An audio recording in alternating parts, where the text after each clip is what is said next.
Itu luar biasa. Ini orang-orang pilihan, ini janda, pekerjaannya gorengan, menolak mandukan. Saya nantang Jokowi, saya jantang Menko Polhukam, kemudian saya tantang Wakil Presiden. Sebutkan kepada saya hari ini dari tahun lalu sampai sekarang, siapa yang bayar 50 juta cash karena prokes. Kita datang seperti Musa datang kepada Firaun, karena HRS dan 212 turun ke Masjid Musa.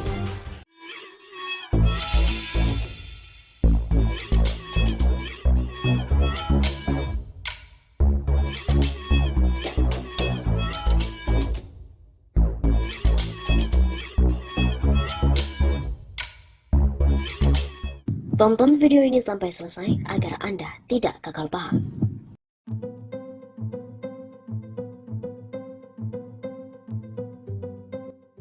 Seperti Musa yang datangi Fir'aun, KSP memperingatkan TP3 yang sebut pertemuan istana itu seperti Musa mendatangi Fir'aun. Kemudian, klarifikasi Abdullah Yamahua mengatakan bahwa bukan berarti Jokowi itu Fir'aun. Apakah benar?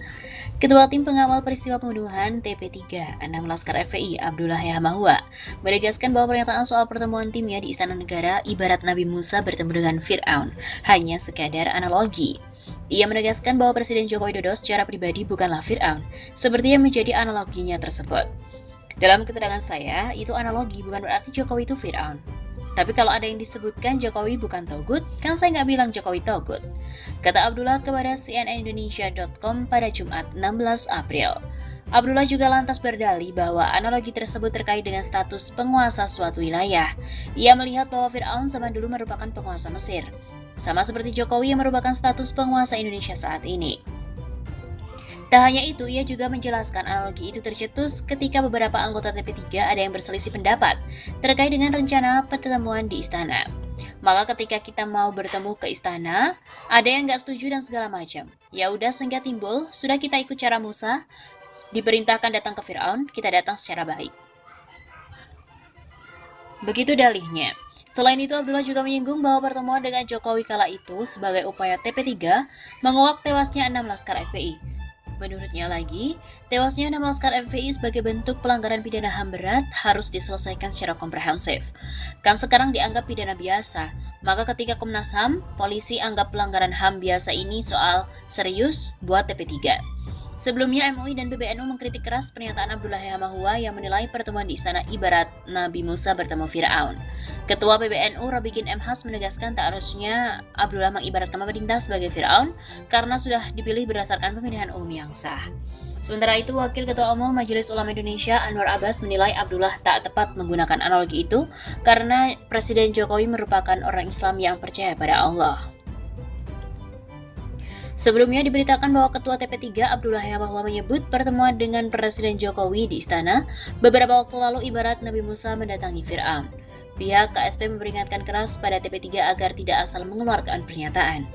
Pernyataan Abdullah Yamahua itu disampaikan dalam channel YouTube Ustadz Demokrasi seperti dilihat pada Rabu 14 April.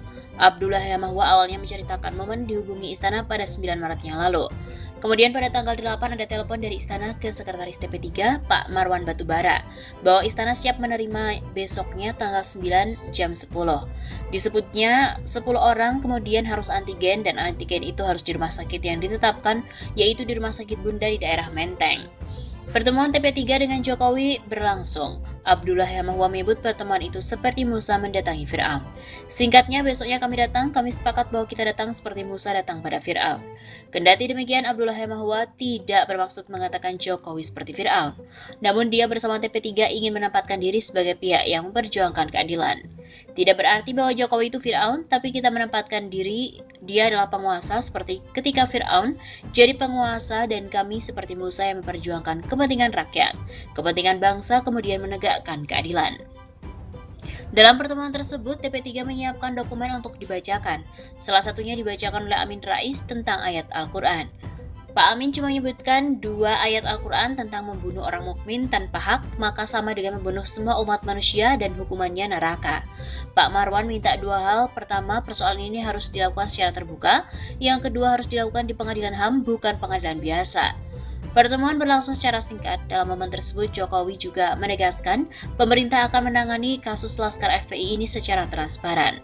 Rata-rata 3 menit singkat, kemudian Jokowi sampai angkat tangan, begini, kasih lihat itu kotak CD dari Komnas HAM, dan di mejanya ada laporan bahwa pemerintah akan melaksanakan penanganan khusus secara transparan, profesional, dan terbuka.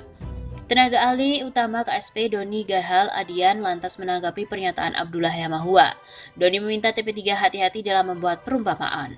Hati-hati membuat ibarat jangan sampai kebencian membutakan akal dan hati dalam memandang seorang pemimpin. Doni juga lantas bicara soal sosok Jokowi.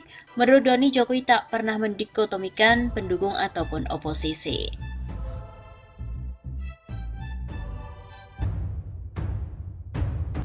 Waspada poros istana, Jokowi bisa berkuasa lagi jika ada celah.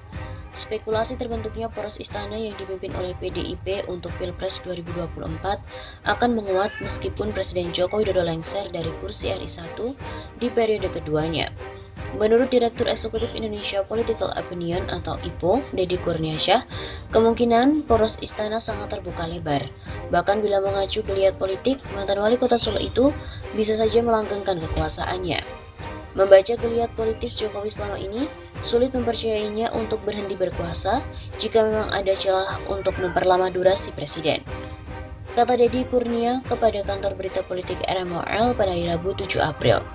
Menurut Deddy lagi, jika memang pemerintah memiliki komitmen menjaga periodisasi presiden tetap 2 periode, maka Jokowi seharusnya menyampaikan statement politik yang tegas dan tidak normatif soal amandemen. Meskipun dari sisi konstitusi ia tidak punya hak menolak amandemen, tapi statement politik perlu ia sampaikan agar ada kepastian posisi presiden dalam isu tersebut. Demikian pula dengan sikap Ketua Umum PDIP, Megawati Soekarnoputri yang tetap sepakat pada jabatan presiden 2 periode. Pernyataan tokoh sentral pengusung Jokowi ini, kata Deddy, tidak memiliki kekuatan hukum yang jelas untuk benar-benar menolak presiden 3 periode. Sebab posisi Mega saat ini bukan duduk di MPR ataupun DPR. Presiden kelima RI ini hanya sebatas pihak dari luar sistem pemerintahan, meski ditopang kekuatan politik yang kuat. Statement itu boleh saja, tapi amandemen adalah kekuasaan Dewan dan Majelis. Kecuali Megawati mengeluarkan kebijakan parpol untuk melarang kadernya menolak atau bahkan menginisiasi amandemen. Isu adanya poros istana di bawah komando PDIP sempat diutarakan pengamat politik yang juga merupakan pakar hukum tata negara, Refli Harun, beberapa waktu lalu. Poros istana bisa terbentuk bila PDIP tetap berkoalisi dengan Gerindra untuk 2024. Ada beberapa nama yang kemungkinan diusung poros istana pada 2024 mendatang, seperti Prabowo Subianto Puan Maharani Sandiaga Uno atau Ganjar Pranowo Sandiaga Uno. Karena kalau menyebut calon dari istana, 4 nama itu yang mungkin dijagokan istana pimpinan PDI Perjuangan, ujar Refli Harun dalam akun YouTube miliknya pada hari Senin 5 April.